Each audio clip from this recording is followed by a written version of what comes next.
लांजा तालुक्यातील तळवडे गावात प्रभाकर पाटोळे यांच्या घरावर वीज कोसळून नुकसानाची घटना घडली आहे। या नैसर्गिक आपत्तीची आमदार राजन साळवी यांनी पाहणी करून नुकसान भरपाई मिळवून देण्याचे आश्वासन दिले।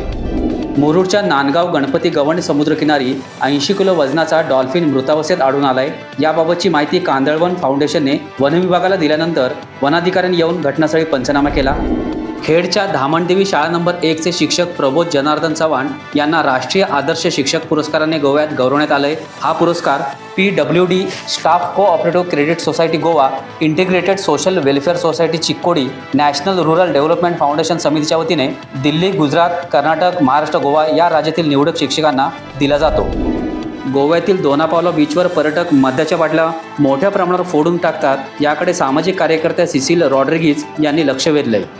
Hey everyone, whenever you come to Hawaii Beach in Danapal, please do not dirty the beach like this and stock up all the beers out here. Take your garbage along with you. I mean, we have a lot of children who come in, a lot of adults who come in, and many of the bottles are broken. Whoever has done this kind of a Christmas tree, thank you for stocking up to make an awareness.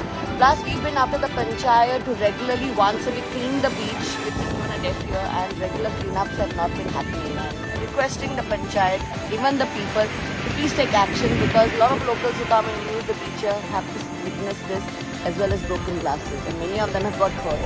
Times डिजिटलला like करा, subscribe करा, share करा आणि bell icon दाबायला विसरू नका। पाहत रहा times digital.